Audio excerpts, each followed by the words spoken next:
বিসমিল্লাহির রহমানির রহিম। পড়ো। বিসমিল্লাহির রহমানির রহিম। বাবু মা জাআ ফি কারাহিয়াতিল বাইতুতাতি ওয়া ফি ইয়াদিহি গামরুন। গতকাল বলছিলাম যে এই বাবটা সামনে আসতেছে। ইসলাম পরিচ্ছন্নতার প্রতি উৎসাহিত করে, নোংরা হয়ে থাকা, নোংরা করে রাখা এটা ইসলামের পছন্দ না। তাছাড়া নোংরা হয়ে থাকার মধ্যে দুনিয়াবি কোনো ফায়দাও নাই। দুনিয়াবি ক্ষতি ছাড়া, স্বাস্থ্যগত ক্ষতি ছাড়া, পরিবেশগত ক্ষতি ছাড়া কোনো উপকারিতা তো নাই। তুমি খানা খেয়ে হাত না দিয়ে ঘুমাই গেছো, তেলা পোকা এসে কামড়াইতেছে, ইঁদুর কামড়াইতেছে, বা জিন্নাত এসে এগুলো খাচ্ছে, চাটতেছে, এর কারণে তুমি কোথাও অসুস্থ হবে, এর জন্য দায়ী কে? জিন্নাত দেয় না পোকামাকড় দেয়? তুমি নিজেই তো দায়ী। তুমি নিজে হাত পরিষ্কার না করে ঘুমাইছো কেন? এর জন্য দায়ী তো তুমি নিজে। চলো, বাবু মা জাআ ফি কারাহিয়াতিল বাইতুতাতি ওয়া ফি ইয়াদিহি গামারুন। গামারুন মানে হলো চিকনাই, চর্বি। খাদ্যে খাওয়া দাওয়ার পরে হাতে যে তৈলাক্ত ভাবটা থাকে, এইটা আর কি। চলো। وبه قال حدثنا أحمد بن منيع قال حدثنا يعقوب بن الوليد المدني عن ابن أبي ذئب عن المقبوري عن أبي هريرة رضي الله عنه قال قال رسول الله صلى الله عليه وسلم إن الشيطان حساس لحاس فاحذروه على أنفسكم من بات وفي يده ريح غمر فأصابه شيء فلا يلومن إلا نفسه.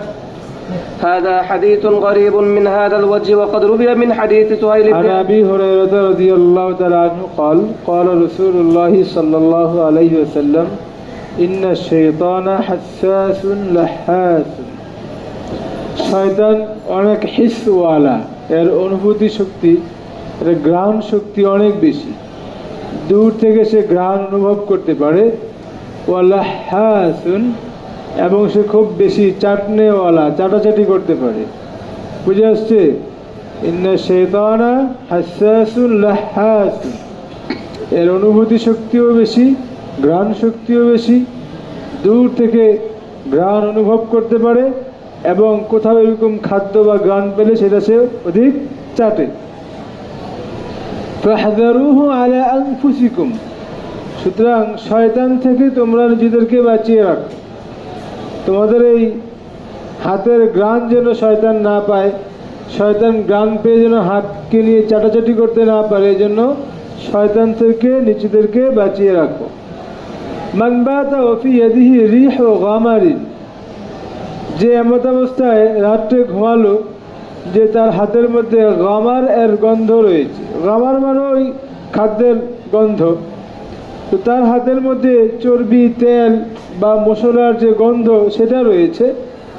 ফাআসাবাহু শাইউন, এরপরে ঘুমন্ত অবস্থায় তার কিছু হলো, তেলাপোকায় কামড় দিল, ইঁদুরে কামড় দিল, বা শয়তান এসে তার হাত চাটলো, এর কারণে জিন এসে হাত চাটলো, এই খারাপ জিন্নাতের আসরে এসে অসুস্থ হয়ে পড়লো, যদি এরকম কিছু হয়, ফালা ইয়ালুমান্না ইল্লা নাফসাহু, সে যেন তার নিজেকেই তিরস্কার করে। সে যেন নিজেকেই তিরস্কার না করে, অন্য কাউকে তিরস্কার না করে, কারণ এর জন্য সে নিজেই দায়ী। সে নিজেই তার নিজের ব্যাপারে অবহেলা করেছে, মুকাসসিরুন, সে নিজেই অবহেলাকারী। চলো। هذا حديث غريب من هذا الوجه وقد روي من حديث سهيل بن أبي صالح عن أبيه عن أبي هريرة رضي الله عنه عن النبي صلى الله عليه وسلم. وبه قال حدثنا محمد بن إسحاق أبو بكر البغدادي قال حدثنا محمد بن جعفر المدائني قال حدثنا منصور بن أبي الأسود عن أعمش عن أبي صالح عن أبي هريرة رضي الله عنه قال قال رسول الله صلى الله عليه وسلم من بات وفي يده غبر فأصابه شيء فلا يلومن إلا نفسه. هذا حديث حسن غريب لا نعرفه من حديث الأعمش إلا من هذا الوجه. একই হাদিস, একই মতন না? আখিরু আবওয়াবিল আতঈমাতি, আবওয়াবুল আতঈমা শেষ। এখন খাদ্যের সাথে পানীয়ের সম্পর্ক বিদায়, মুনাসাবাতের ভিত্তিতে আবওয়াবুল আশরিবার আলোচনা এখানে মুসান্নিফ এনেছেন। চলো। باب ما جاء في شارب الخمر. وبه قال حدثنا يحيى بن درست أبو زكريا قال حدثنا حماد بن زيد عن أيوب عن نافع عن ابن عمر رضي الله عنهما قال قال رسول الله صلى الله عليه وسلم كل مسكر خمر وكل مسكر حرام ومن شرب الخمر في الدنيا فمات وهو يدمنها لم يشربها في الآخرة. দেখো একটা কথা মনে রাখো, সেটা হলো মদ এর ব্যাপারে ফিকহি যে মাসালা, এটা আমরা একবারে অনেকগুলো বাব আছে এখানে মদ সম্পর্কিত, সবগুলো বাবের পরে আমরা আলোচনা করব, ঠিক আছে? মদের ব্যাপারে ফিকহি যে মাসালাগুলো আছে এগুলো আমরা পরে আলোচনা করব।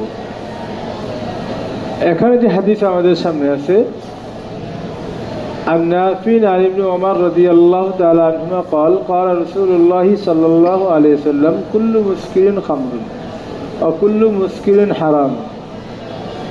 নেশাওয়ার যত বস্তু আছে, নেশা সৃষ্টি করে এমন যা যা আছে সবগুলোই খামার।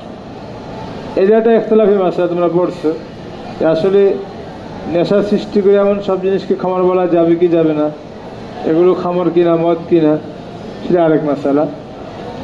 তো কুল্লু মুস্কিরিন খামরুন, যা নেশা সৃষ্টি করে তাই মদ,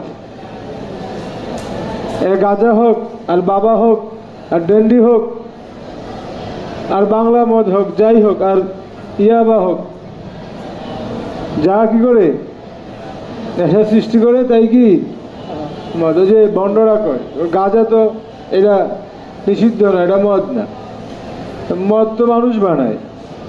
মদের যত প্রকার আছে সবগুলো মানুষ নিজে তৈরি করে, নাবিদুল তামার বলো, নাবিদুল আসল বলো, নাবিদুল জবিব বলো, নাবিদুল আইনাব বলো, এছাড়া যত ধরনের মদ আমাদের দেশে বিভিন্ন পাওয়া সবগুলো মানুষ তৈরি করে। গাঁজা তো উদ্ভিদ, আল্লাহর দান, এটা হারামের আলা বানাইছে কেন? ওরা দলিল দেয় এটা দিয়ে সিদ্ধি না, ও গাঁজা কইতো নারাজ, গাঁজাও না, এটা সিদ্ধি। চলো, কে কইল সিদ্ধি?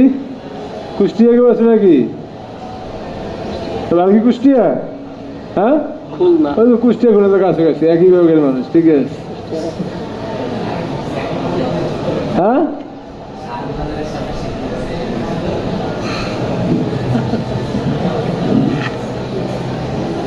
তো কুল্লু মুস্কিরিন খামরুন বলে না, এই ব্যাখ্যা চলবে না। নেশা সৃষ্টি করে যা সবই কি খামর। অকুল্লু মুস্কিরিন হারামুন, যাই নেশা সৃষ্টি করবে তাই হারাম, যাই নেশা সৃষ্টি করবে তাই কি, নাম যাই হোক, নাম এখানে কিনা মৌলিক বিষয় না, কাজটা হলো মৌলিক বিষয়। নেশা সৃষ্টি হয়েছে বাস, এটা হারাম। ওমান শারিবাল খামরা ফিদ দুনিয়া ফামাতা হুয়া ইউদমিনুহা, আর যে ব্যক্তি দুনিয়ায় মদ পান করে এবং এই পানরত অবস্থায় মারা যায়, আইলাম ইয়াতুব আনহা, তওবা করে না, ও ইউদমিনুহা মানে কি? আরে ইসরার আলা যাম আর কি, ইসরার আলা শুরবিল খামরি, পান করতেই থাকে। ওই পান করার তো অবস্থায় মারা যায়, করার তো অবস্থা মানে খাওয়া অবস্থা এটা না, মানে তার হালত এরকম হয়েছে, পান করতেছে করতেছে, ছাড়ে নাই, এটা দেখে তওবা করে নাই, ও ইউদমিনুহা। তো যে ব্যক্তি দুনিয়াতে মদ পান করে এবং এই মদ পানরত হালতেই তার মৃত্যু হয়, লাম ইয়াশরাবহা ফিল আখিরাতি, আখিরাতে জান্নাতের মধ্যে সে শরাবান তাহুর যেটা আছে, জান্নাতের পবিত্র শরাব, সেটা পান করতে পারবে না। এই হাদিসের বিভিন্ন ব্যাখ্যা। এক নম্বর হলো জান্নাতের শরাব তো হলো পবিত্র শরাব, কোরআনে কারিমের মধ্যে স্পষ্ট বলাই হয়েছে শরাবান তাহুর। দুনিয়ার শরাব হয় নোংরা পচা জিনিস দিয়ে, দেখবা তোমরা ফেকাকিতে পড়ে আসছো, মেসকাতে পড়ছো, শরাব বানানোর যত পদ্ধতি আছে সব হলো পচা পদ্ধতি না, যে কোনো জিনিসকে মানে ভিজাইয়া পচাইতে পচাইতে পচাইতে যখন গন্ধ ফেনা হয়ে যায়, খাওয়ার অযোগ্য হয়, ওটা হয় মদ। দেখো যতগুলো পড়ছো, দুনিয়ার শরাব হলো সব নাপাক, নোংরা, দুর্গন্ধযুক্ত। পক্ষান্তরে জান্নাতের শরাব হলো সুস্বাদু, মজাদার, পবিত্র। দুনিয়ার শরাবের মধ্যে মানুষের আকলকে জায়েল করে দেয়, জান্নাতের শরাবের মধ্যে লজ্জত থাকবে, কিন্তু ইজালাতুল আকলের মতো যে কাজ এটা থাকবে না। বুঝেছে নাই? শরাবকে হাদিসের মধ্যে বলা হয়েছে উম্মুল ফাওয়াহিশ বা উম্মুল খাবাইস, সমস্ত ফাহিশা বা সমস্ত খাবাইসের মূল হলো শরাব। এটার রুহানি ক্ষতি, আখলাকি ক্ষতি, জিসমানি ক্ষতি, ইজতিমাই ক্ষতি, ইকতিসাদি ক্ষতি, এর ক্ষতির কোনো শেষ নেই, এর কোনো ভালো দিক নেই। ভালো দিক আছে কিন্তু অনেক আগে বলছে এর ভালো দিকও আছে। ইসমু মানাফি নাস, এই মানাফি সাময়িক মানাফি, সাময়িক লজ্জাত, সাময়িক শক্তি বৃদ্ধি, সাময়িক উত্তেজনা, এই দুনিয়াবি হাইসিয়তের কিছু সাময়িক মানাফির কথা বলা হয়েছে। ওয়াইসমুহুমা আকবারু মিন নাফইহিমাও তো বলা হয়েছে, ক্ষতিটা বেশি। দুনিয়াবি যত খারাপই আছে সব খারাপের মূল হলো এই শরাব। দেখা গেছে শরাব পান করার পরে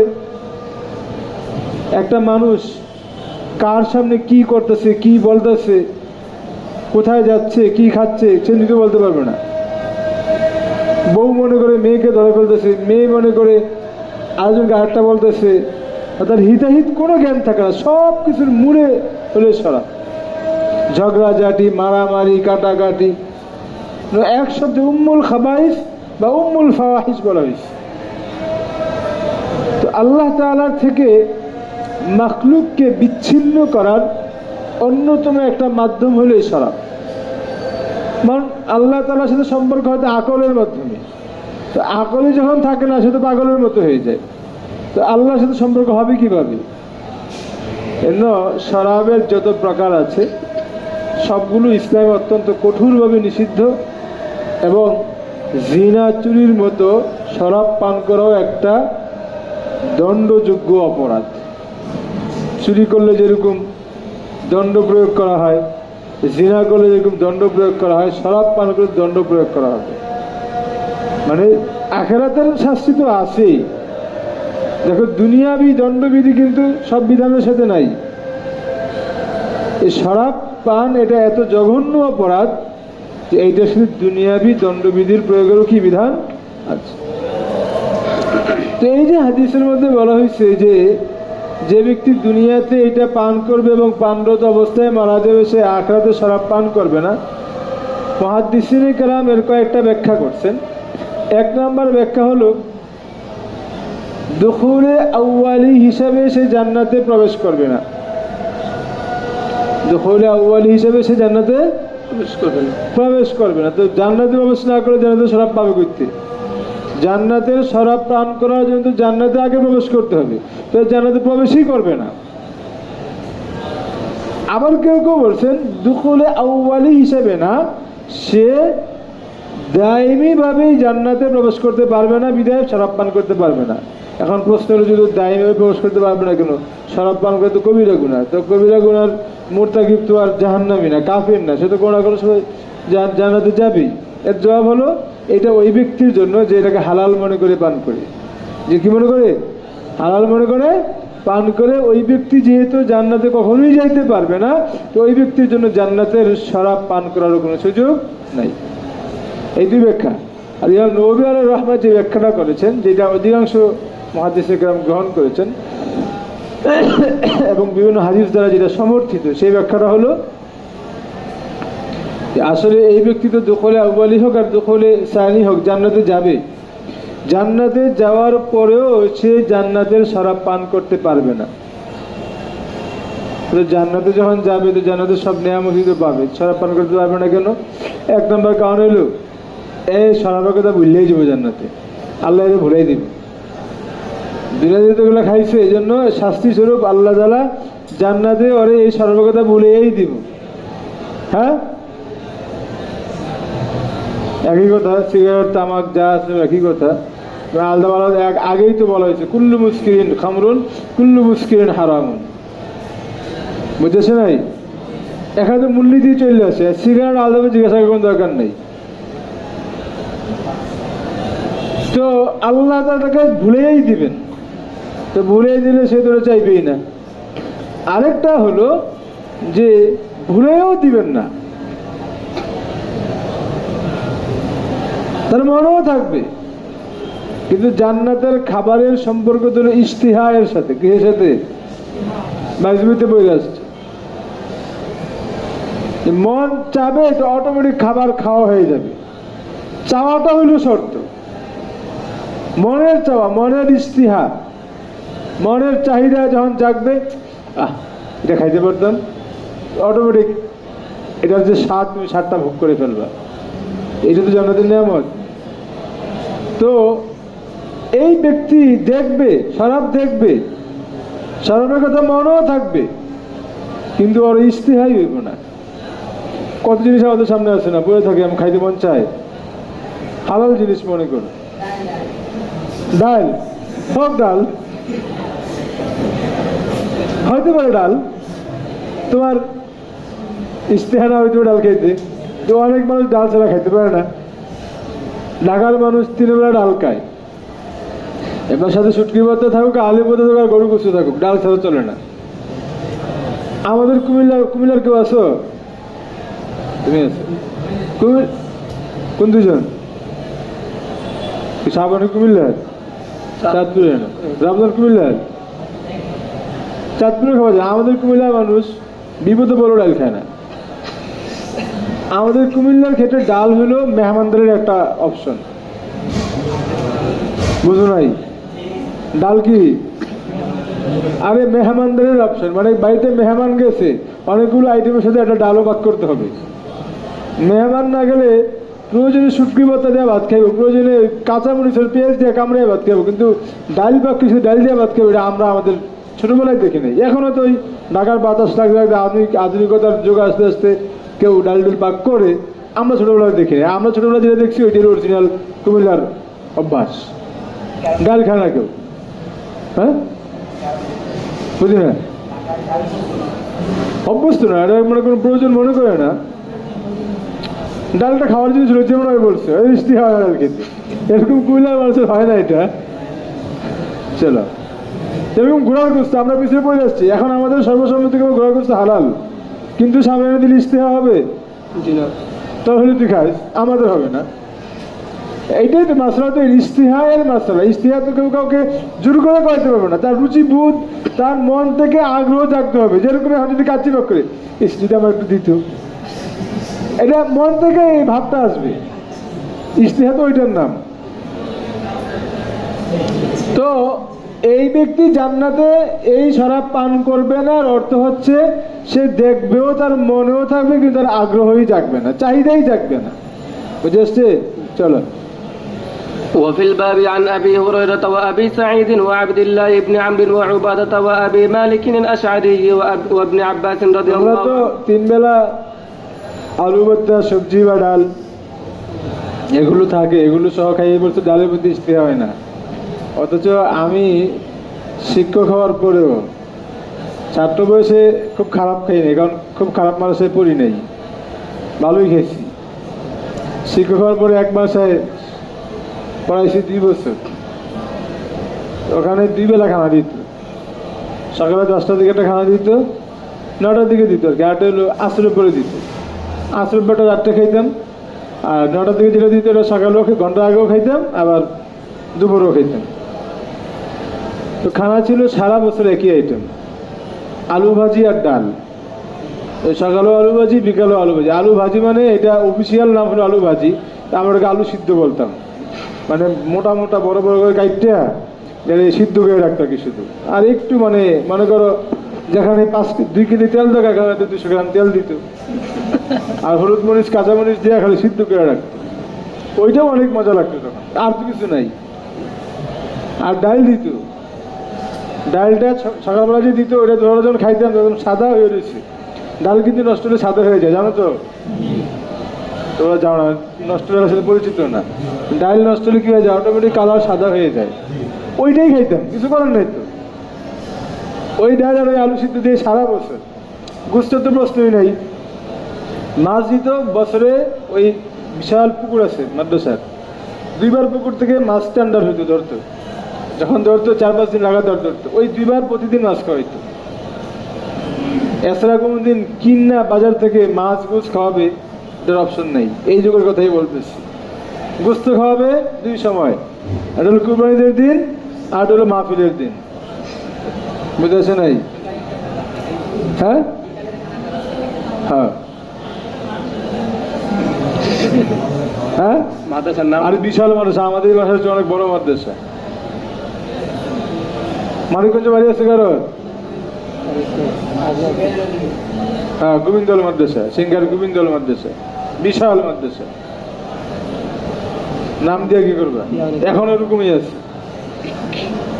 চল, আর আমরা যখন হাফস্কারে পড়ছি তখন ডালির মধ্যে আমরা ডাইল খুঁজতাম। ডালির মধ্যে কি খুঁজতাম? বুঝছ নাই? কি বুঝছো? মানে ডাইল তো থাকতো, ওরা হলুদ দিয়ে কালার করে পানি দিত। 100 জন ছাত্র পড়ে খেত, 90 থেকে 100 এক পড়াই দিত, কালার থাকতো, মজা লাগতো। বাগার টাকার দিয়ে দিত, কারণ ওইটাই তো খানা তখন। বলছিল আমরা যে চানাচুর দিয়ে ভর্তা বানিয়ে খাইতাম, ভাত দিয়ে ভাতের ভর্তা বানিয়ে খাইতাম। খাইছিস কোন সময়? এটা ভালো চোখ পাইছো। ভাত দিয়েও ভর্তা বানিয়ে খাওয়া যায়। ভাতটা নরম হইলে ওটার মধ্যে একটু তেল, পেঁয়াজ, মরিচ দিয়ে আলু ভর্তার মতো বানিয়ে তুই ভাত হয়ে গেছে। আর ভাত দিয়ে ভাত খাওয়া যায়, খারাপ লাগবে না। একদিন টেস্ট পেয়ে দেখিস। আরে আলু দিয়ে ভর্তা বানিয়ে বলে ভাত দিয়ে ভর্তা বানিয়ে সমস্যা কি? একই তো জিনিস। ওটা একটু দেও, তুমি একটু ভালো করে পেঁয়াজ দেও, ধনে পাতা দেও, সরিষার তেল দেও, মরিচ দেও, ভর্তা হয়ে গেছে। তাহলে ভাতটা নরম হইলে দিব, বুঝলেন না? চলো, শুক্রিয়া আদায় করে। এখন তো আলহামদুলিল্লাহ সব মানুষের মানি তুলনামূলক ভালো হয়েছে। হ্যাঁ, বড় বড় বড়, সেটা আমি চাই না। আমি ভালো বললেও তোর কাছে কোনো কথা শুনতে চাই না, খারাপ বললেও কিছু কথা শুনতে চাই। তো খাস তোরা ভালো জানো, বা খারাপ হইলেও এখানে আমার কিছু করে না। যথাযথ কর্তৃপক্ষ আছে, ওখানে বলবি। আমি আমাদের মাসার কোনো ভালো কিছু বলছি? ভালো বললে খারাপ বলি না, কারণ ভালো বললে তোরা কথা শুনতে চাই না, খারাপ বললে মাসার কথা শুনতে চাই না। ওইটা যদি যথাযথ কর্তৃপক্ষ আছে ওখানে বলবি। খারাপ হইলেও ওদেরকে বলবি খারাপ, ভালো হইলেও ওদেরকে ধন্যবাদ দিচ্ছি, আমার দেওয়ার দরকার নেই। হ্যাঁ, চলো। وفي الباب عن أبي هريرة وأبي سعيد وعبد الله بن عمرو وعبادة وأبي مالك الأشعري وابن عباس رضي الله عنهم حديث ابن عمر رضي الله عنهما حديث حسن صحيح، وقد روي من غير وجه عن نافع عن ابن عمر رضي الله عنهما عن النبي صلى الله عليه وسلم، ورواه مالك بن أنس عن نافع عن ابن عمر رضي الله عنهما موقوفا ولم يرفعه. وبه قال أخبرنا قتيبة قال حدثنا جرير عن عطاء بن السائب عن عبد الله بن عبيد بن عمير عن أبيه قال قال عبد الله بن عمر رضي الله عنهما قال رسول صلى الله عليه وسلم من شرب الخمر لم تقبل له صلاة 40 شرب الخمر لم تقبل له صلاة 40 صباحا। যে ব্যক্তি মদ পান করে 40 সকাল পর্যন্ত তার নামাজ কবুল হয় না। এই 40 সাবাহান এর একটা অর্থ তো এই সালাতুস সুবহি, ফজরের নামাজ। কারণ সালাতুস সুবহি আফদল মিন জামিই সালাওয়াত। ফজরের নামাজটা যেহেতু কঠিন সময়ের নামাজ, এই জন্য সব নামাজই তো ফরজ, এগুলোর মধ্যে এটা সবচেয়ে উত্তম নামাজ। তো এইটাই উদ্দেশ্য, যে 40 দিন পর্যন্ত আল্লাহ তাআলা তার ফজর নামাজকে কবুল করেন না। অথবা এর উদ্দেশ্য হলো সালাত 40 সাবাহান, মানে সালাত 40 ইয়াওমান। সাবাহানের উদ্দেশ্য কি? আর সকাল কি দিন ছাড়া হয় নাকি? সকাল দিন ছাড়া হয়? 40 সকাল মানে কি 40 দিন। 40 দিন পর্যন্ত আল্লাহ তাআলা তার নামাজ কবুল করেন না। এখন 40 দিন কেন? 40 দিন হলো এই জন্য যে কেউ যদি মদ পান করে তাহলে এইটার আসর কমতে কমতে কমতে কমতে 40 দিন পর্যন্ত থাকে। 40 দিন পরে যে সে একদম সফা হয় মদের আসর থেকে। তো 40 দিন পর্যন্ত যেহেতু আসর থাকে, 40 দিন পর্যন্ত আল্লাহ তাআলা তার নামাজ কবুল করেন না। কেন? ওই যে একটু আগে বলছিলাম যে মদ হইল উম্মুল খাবাইস, আর নামাজ হল উম্মুল ইবাদাত, উম্মুল ফারাইদ বলতে পারো। তো উম্মুল খাবাইস তো প্রথমে হামলা করবে কার উপরে? উম্মুল ফারাইদের উপরেই, বুঝো নাই? উম্মুল খাবাইস হামলা করবে তার প্রতিপক্ষকে উম্মুল ফারাইজ, যেন তার আসরটা সরাসরি নামাজের মধ্যে পড়ে। আর উম্মুল ফারাইজে যেহেতু কবুল হয় না, তখন অন্য অন্য ফারাইজ আর অন্য অন্য ফাদাইলগুলো কবুল হবে না, এটা পত্রিকাও নেই। অর্থাৎ সহজ কথা হলো 40 দিন পর্যন্ত তার কোনো আমল কবুল হয় না, আমল করার মতো সুযোগও সে পায় না। চলো বলো, তো মান শারিবাল খামরা লাম তুকবাল লাহু সালাতু 40 সাবাহান, 40 দিন পর্যন্ত তার নামাজ কবুল করা হয় না। ফাইন তাবা তাবাল্লাহু আলাইহি, এরপর যদি সে তওবা করে আল্লাহ তাআলা তার তওবা কবুল করেন। ফাইন আদা লাম ইয়াকবালিল্লাহু লাহু সালাতা 40 সাবাহান, আর যদি আবার সে মদ পান করে তো আবার 40 দিন পর্যন্ত আল্লাহ তাআলা তার নামাজকে কবুল করেন না। ফাইন তাবা তাবাল্লাহু আলাইহি, দ্বিতীয়বার যখন আবার তওবা করবে আল্লাহ তাআলা তার তওবা কবুল করবেন। ফাইন আদা লাম ইয়াকবালিল্লাহু লাহু সালাতা 40 সাবাহান, তৃতীয়বার আবার মদ পান করলে তৃতীয়বারও আল্লাহ তাআলা তার নামাজ কবুল করেন না। ফাইন তাবা তাবাল্লাহু আলাইহি, তৃতীয়বার তওবা করলো আল্লাহ তওবা কবুল করেন। ফাইন আদা রাবিআতা, এখন চতুর্থবার যদি আবার মদ পান করে লাম ইয়াকবালিল্লাহু লাহু সালাতান 40 সাবাহান, আল্লাহ তাআলা 40 দিন পর্যন্ত নামাজ কবুল করবেন না। ফাইন তাবা লাম ইয়াতুবিল্লাহু আলাইহি, চতুর্থবারের পর যদি তওবা করে আল্লাহ তাআলা তওবাও কবুল করবেন না। ফাইন তাবা লাম ইয়াতুবিল্লাহু আলাইহি ওয়া সাকাহু মিন নাহরিল খাবাল, এবং আল্লাহ তাআলা তাকে খাবালের নাহার থেকে পান করাবেন। খাবাল অর্থ হইল জাহান্নামীদের পুঁজ। এই পুঁজ এত বেশি পরিমাণ হবে যে এটা একবারে নহরের মতো বয়ে যাবে। তো আল্লাহ তাআলা তাকে এই জাহান্নামীদের পুঁজ পান করাবে। وسقاه من نهر الخبال قيل يا أبا عبد الرحمن وما نهر الخبال, বলা হলো يا أبا عبد الرحمن নাহরুল খাবাল কি? قال نهر من صديد أهل النار, বলেন জাহান্নামীদের পুজের নহর। هذا حديث حسن وقد روى نحو هذا عن عبد الله بن عمرو وابن عباس رضي الله عنهما عن النبي صلى الله عليه وسلم। এখানে একটা কথা হলো যে হুজুর যদি মদ পান করে তওবা করলে আল্লাহ তওবা কবুল করবেন, আবার পান করলো আবার তওবা করলো তওবা কবুল করবেন, চতুর্থবার গেলে বলা হচ্ছে যে তার তওবা কবুল করবেন না। এর কারণটা হচ্ছে আমরা জানি গরগরা পর্যন্ত যদি কেউ তওবা করে আল্লাহ তাআলা তওবা কবুল করে, ঠিক আছে না? এক নম্বর হলো এটা আলা ওয়াজহিল মুবালাগা, আলা ওয়াজহিল মুবালাগাতান বলা হয়েছে, ধমক স্বরূপ বলা হয়েছে যে এত নাফরমান, এত বেখবর, এতবার মাফ করার পরও আবার পান করে আল্লাহ যেন এর তওবা কবুলই করবেন না। আলা ওয়াজহিত তাহাক্কুম, বুঝাচ্ছে ধমকির স্রোতে মুবালাগা তৈরি করার জন্য এটা বলা হয়েছে। আর 2 নম্বর ব্যাখ্যা হলো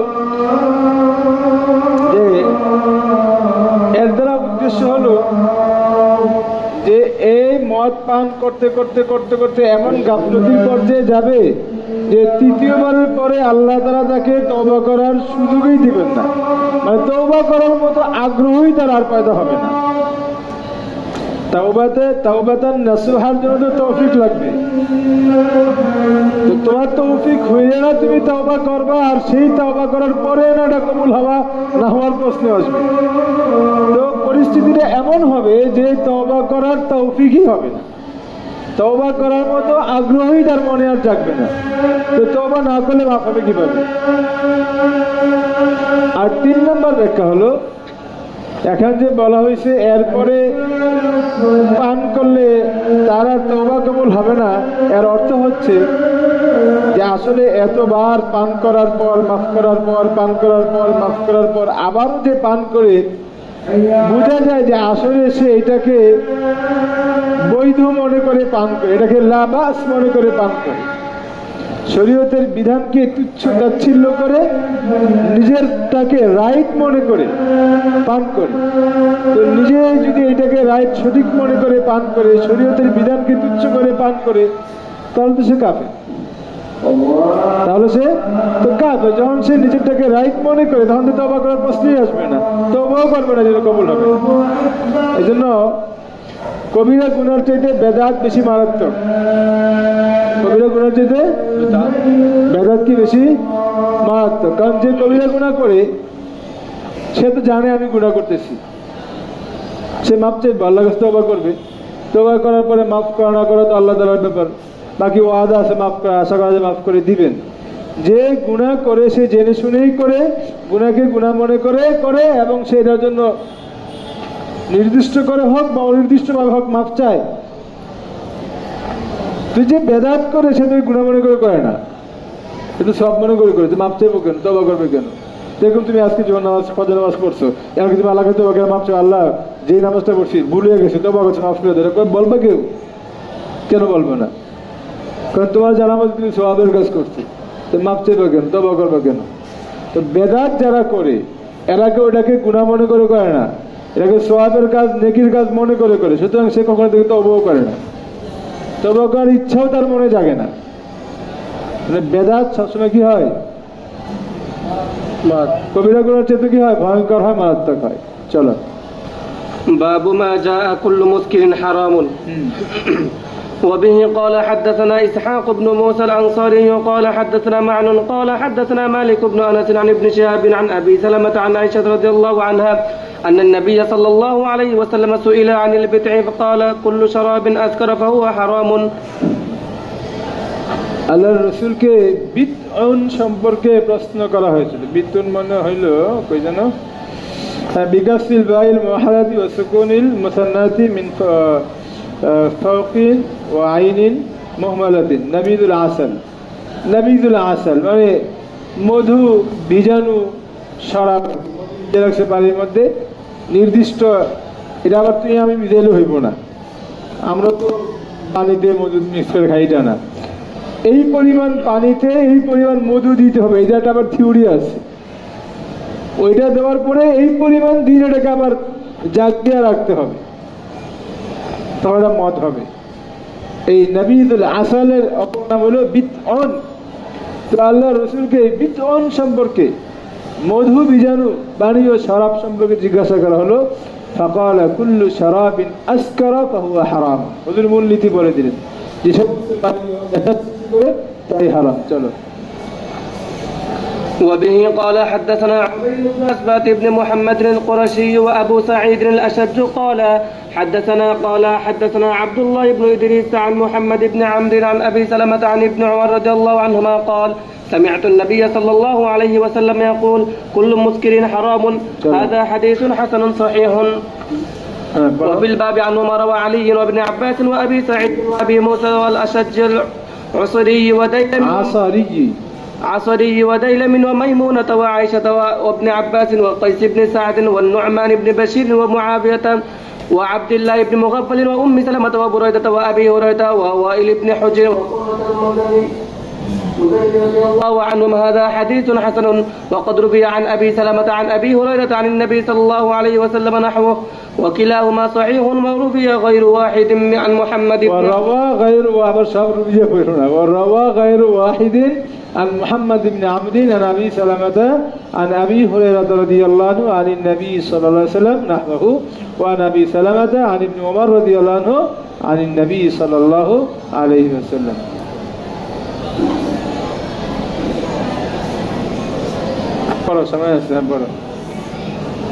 باب ما جاء ما أسكر كثيره فقليله حرام.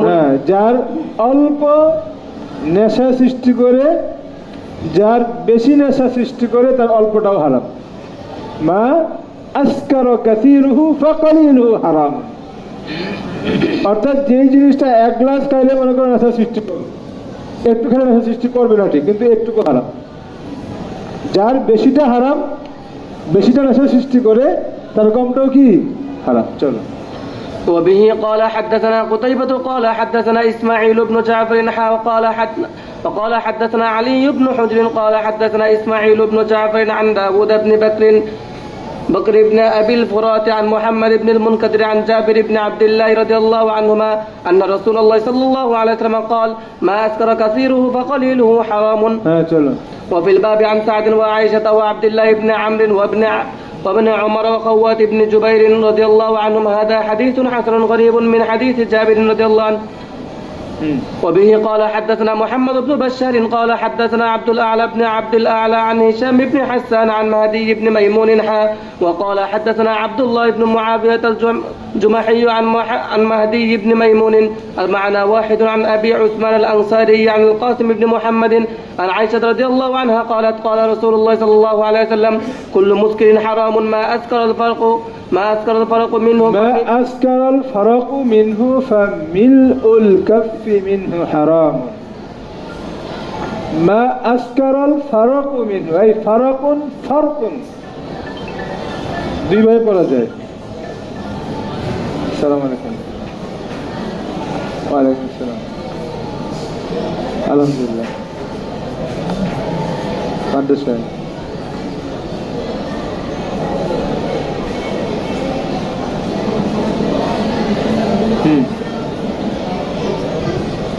কি ব্যাপারে?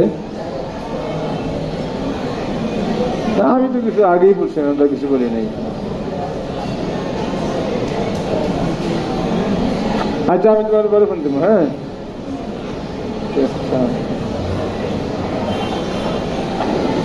ফারক শব্দ দুইভাবে পড়া যায়। ফারকুন জমহুরের মধ্যে ফারকুন একই অর্থ। এটা একটা মিকিয়াল, একটা কাইল, একটা পাত্র যার মধ্যে 16 রিতিল জিনিস ধরে, 16 রিতিল ধরে এই পরিমাণ একটা ভাণ্ড বা পাত্রের নাম হলো ফারকুন। আবার কেউ কেউ ফারকুনের মধ্যে পার্থক্য করছে, বলছেন যদি ফারকুন দিয়ে পড়ো তাহলে 16 রিতিল, আর যদি ফারকুন সুকুন দিয়ে পড়ো তাহলে 120 রিতিল ধরবে। যাই হোক, একটা পাত্র আর কি, এটা 16 রিতিলের হোক আর 120 রিতিলের হোক, একটা পাত্রের নাম হলো ফারকুন। তো মা আসকারাল ফারাকু মিনহু ফামিলউল কাফি মিনহু হারাম। দেখো তুলনা করছে, বলে যেটার এক ফারাক 16 রিতিল বা 100 রিতিল পরিমাণ খাইলে নেশা সৃষ্টি করে, ওইটার এক মুষ্টিও হারাম। এটার এই বিশাল পরিমাণ নেশা সৃষ্টি করে, এটার এই ক্ষুদ্র পরিমাণটাও কি হারাম। এখানে মুহাদ্দিসে কেরাম বলছেন, এখানে ফারাক দ্বারা ফারাক উদ্দেশ্য না, মিলউন দ্বারা মিলউন উদ্দেশ্য। উদ্দেশ্য হলো বায়ানুত তাকলিল ওয়া তাকসীর। বায়ানুত তাকলিল ফারাক দ্বারা তাকসীর উদ্দেশ্য, আর মিলউল দ্বারা তাকলিল উদ্দেশ্য, অর্থাৎ যার বেশি পরিমাণটা হারাম করে তার কম পরিমাণটাও কি হারাম। চলো। قال أحدهما في حديثه العسوة منه حرام الحسوة منه حرام। চলো। হুসওয়া মানে জাররাতুন, একবার যেটা ঢুক গিলে, একবার যেটা অনুভব করে মজা, এইটা হারাম। চলো। هذا حديث حسن وقد رواه ليث بن أبي سليم والربيع بن صبيح عن أبي عثمان الأنصاري نحوه. رواية مهدي بن ميمون وأبو عثمان الأنصاري اسمه عمرو بن سالم ويقال عمرو بن سالم. আয়াত ঠিক আছে।